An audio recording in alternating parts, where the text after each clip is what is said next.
الشيطان الرجيم. بسم الله الرحمن الرحيم. الحمد لله رب العالمين، وصلى الله على محمد وآله الطيبين الطاهرين. اللهم صل على محمد وآل محمد وعجل فرجهم. As it is the first 10 days of Muharram, we're going to take a small break from Sahifa Reflections and Whispers. What we're going to do is we're just going to regroup, retreat, and think again about the importance of dua in this holy month.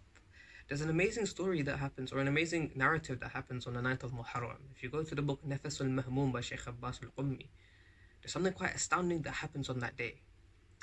Shimr ibn al-Jawshan, la'natullah alayh, tries to offer his distant relative Abu al-Fadl al-Abbas security. And after Abu al-Fadl al-Abbas refuses, Umar ibn Sa'ad says, "Oh Abbas, go back to your master Hussein and say to him, we want to fight now." This is the 9th of Muharram. Abu al-Fadl al-Abbas goes back towards Imam al-Hussein. Imam al-Hussein says to his brother, "Oh Abu al-Fadl, go back to them and tell them to grant us one last night, so that in that night we can recite Salah, Qur'an and Dua one last time. For surely Allah knows how much I love to recite Dua and Qur'an and Salat."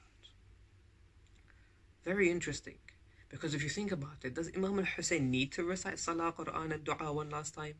Does he need to? You know, normally in the Qur'an, Allah subhanahu wa ta'ala says in Surah Mu'minun, Surah 23, verse about 99 and 100, وَقَالَ رَبِّ رَجِعُونَ لَعَلِّي أَعْمَلُ صَالِحًا فِي مَا تَرَكْتُ. That the disbeliever says, "Oh Allah, send me back so that I can perform good deeds of what I have missed." But Imam al-Hussein's not like that. He hasn't missed any good deeds. He doesn't need to do any good deeds to suddenly, increase the good deeds in his account. He's Sayyid Shabab Ahl al-Jannah. He's the master of the youth of paradise. So why does he want to pray one more time? Why does he want to do dua one more time? What for? It shows you there's a beauty in those actions, a sweetness in that worship that Imam al-Hussein has grasped, which is why he wants to do it one last time, that we've completely missed. The Maqtal say that the enemies, they narrate that they could hear the humming of bees from the camp of Imam al-Hussein, such that all of the companions, all of the people there in that camp were engaged in worship, in dua, in Qur'an and Salat. Look at the sweetness of dua that Imam al-Hussein says, "Let me taste the sweetness of this dua one last time before going to fight." Had he fought on the 9th of Muharram, it made no difference to his sacrifice. His sacrifice was still as grand and everything was still as grand. But Imam al-Hussein asked for one last day because he loved dua. And he's trying to teach us, you must also love dua. You must love that connection to Allah subhanahu wa ta'ala. So next week we will restart with the Sahifa Whispers. But for today, just understand the importance of dua.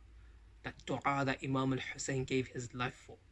And that dua that became the fuel and the engine of Imam al-Sajjad as he tried to revive his ummah after the massacre of Karbala.